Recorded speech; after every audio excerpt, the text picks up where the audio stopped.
Assalamualaikum warahmatullahi wabarakatuh. Bertemu lagi dengan Bulan.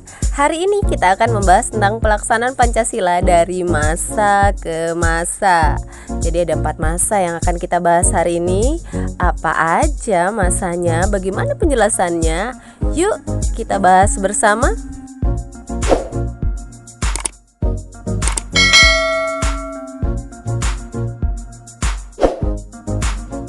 Oke, ada 4 masa yang akan kita bahas hari ini. Yang pertama, masa awal kemerdekaan tahun 1945 sampai 1959.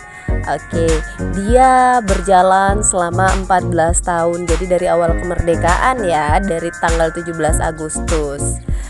Di masa awal kemerdekaan dipimpin oleh Bapak Soekarno. Ada yang tahu Bapak Soekarno? Itu wajahnya ya, yang ganteng banget, yang pakai kopiah, yang bajunya putih. Kemudian yang kedua, masa Orde Lama atau kita sebut dengan masa Orla. Tahun 1959 sampai 1966, berlangsung selama 7 tahun. Siapa pemimpinnya masa itu? Yap, masih Bapak Insinyur Soekarno. Coba ada yang bisa tahu siapakah Bapak Insinyur Soekarno? Deng. Ayo, siapa yang tahu? Ya, benar sekali. Itu adalah Presiden pertama Indonesia, sekaligus Bapak Proklamator Indonesia yang membacakan teks proklamasi. Bacakannya bareng siapa? Sama siapa yuk? Kacamata? Ya, namanya Bapak Muhammad Hatta. Oke, masuk ke masa Orde Baru atau disebut dengan masa Orba. Tahun 1966 sampai tahun 1998. Kalau kalian hitung-hitung itu berselisih 32 tahun. 32 tahun itu cukup lama ya, masa yang paling lama. Bapak Soekarno kalau digabungkan total 21 tahun. Kalau Bapak Soeharto ya dipimpin pada masa Orde Baru, itu yang mimpin adalah Bapak Soeharto, Insinyur Soeharto. Ya, itu merupakan siapa? Iya, Bapak Presiden Indonesia yang kedua. Di masa Orde Baru banyak hal terjadi secara 32 tahun. Kemudian ada masuk di Orde keempat, yaitu masa reformasi, ditandai dengan kejadian yang banyak sekali di tahun 1998. Mungkin kalian belum lahir ya. Kalau mau searching apa yang terjadi di tahun 1998 bisa cari di YouTube ya. Kita masuk ke masa awal kemerdekaan tahun 1945 sampai 1959. Pada masa awal kemerdekaan ditandai dengan adanya banyak sekali pemberontakan yang terjadi hampir di seluruh wilayah Indonesia. Pemberontakan yang terjadi adalah ingin mengganti Pancasila dengan ideologi yang berbeda dari Pancasila. Pengen tahu apa aja pemberontakannya? Akan saya sebutkan 2 ya hari ini. Check it out.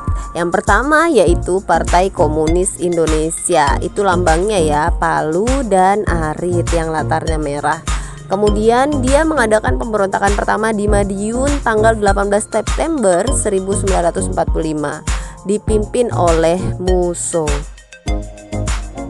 Bapak Musso ini ingin mengganti Pancasila menjadi sistem komunis. Apa itu sistem komunis? Yaitu komunis adalah menghilangkan atau membuat semua hal-hal yang milik pribadi menjadi milik bersama. Contohnya seperti misalnya kalian punya mobil.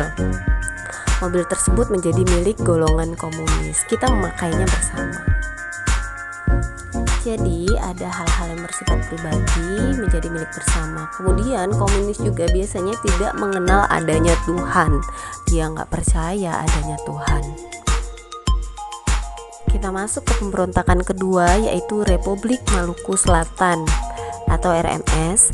Dilihat benderanya ya. Yang mendirikan yaitu Bapak Christian Robert Stephen Somokiel tanggal 25 April 1950. Jadi dilihat dari namanya aja, Republik Maluku Selatan, berarti dia mau ngapain yuk? Dia ingin berdiri sendiri. Artinya apa? Dia ingin mempunyai negaranya sendiri. Jadi dia tidak mau pakai Pancasila, dia ingin mendirikan negara sendiri. Kemudian dia dikalahkan, RMS ini dikalahkan oleh militer Indonesia. Kita masuk ke masa Orde Lama tahun 1959 sampai 1966. Di masa Orde Lama dikenal dengan demokrasi terpimpin, yaitu sistem demokrasi yang seluruh keputusannya dan pemikirannya dalam pemerintahan berpusat pada negara.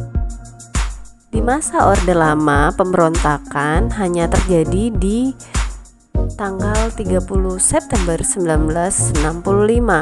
Tapi penyimpangannya ada beberapa. Yang pertama, salah satunya yang paling tenar adalah Soekarno menjadi presiden seumur hidup. Jadi itu adalah penyimpangan kekuasaan. Karena kan gak ada ya pemimpin yang seumur hidup, artinya dia tidak bisa diganti. Kemudian ada pemberontakan, yaitu pemberontakan PKI. Kita kembali lagi PKI ya, tanggal 30 September 1945. Pemberontakan PKI kali ini tercatat dalam sejarah sebagai pemberontakan yang luar biasa parahnya. Mungkin kalian pernah dengar tentang film G30 SPKI yang di dalamnya terdapat 7 jenderal yang dibantai. Ya, itu adalah pemberontakan terparah yang pernah terjadi. Dipimpin oleh DN Aidit, terjadi tanggal 30 September 1965. Itulah mengapa setiap tanggal 30 September dikibarkan bendera setengah tiang sebagai bentuk penghormatan terhadap 7 jenderal. Untuk selanjutnya yaitu masa Orde Baru tahun 66 sampai 98. Era baru dengan konsep demokrasi Pancasila. Di era ini pembangunan dilaksanakan bertahap dan berkesinambungan melalui rencana pembangunan 5 tahun atau Rapelita dan program pembangunan yang tertuang di dalam garis-garis besar haluan negara atau GBHN. Hal ini menjadikan pembangunan waktu itu tumbuh dengan pesat di segala bidang kehidupan. Jadi kita itu makmur waktu itu. Tapi ada sisi positif, ada juga sisi negatif. Di masa Orde Baru itu tidak bisa bebas berbicara, apalagi berbicara yang menentang pemerintahan. Maka akan mungkin dipenjara, atau mungkin hal lain akan terjadi. Pada saat itu jika kita menentang pemerintahan, kita tidak akan bisa bebas. Seperti itu, akan ada ganjaran yang diberikan kepada kita berupa apapun yang diberikan pemerintah untuk ganjarannya. Setelah itu, ayo kita maju ke masa reformasi di tahun 1998 ya. Sampai sekarang di tahun itu tidak ada sudah pemberontakan dan kita hidup bebas. Yang tadinya kita sangat dikekang, kemudian tiba-tiba hidup bebas. Bisa kalian bayangkan ya, akan jadi seperti apa.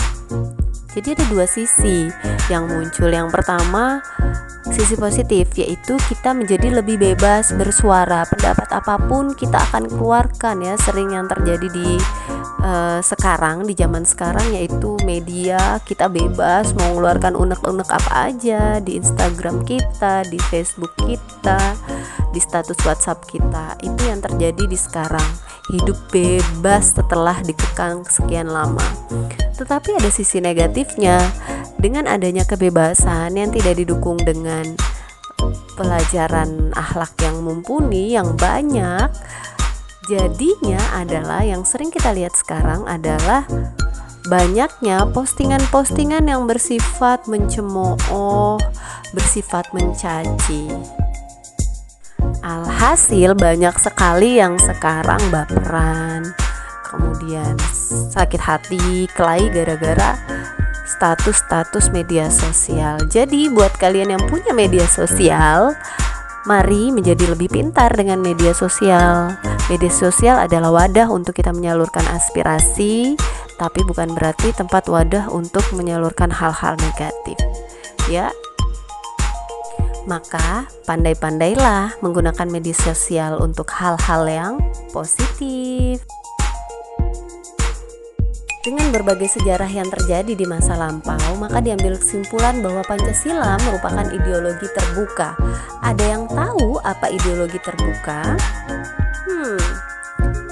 Yuk, yang tahu tulis di kolom komentar ya. Bagi yang belum tahu, tunggu video selanjutnya, maka akan saya jawab di situ.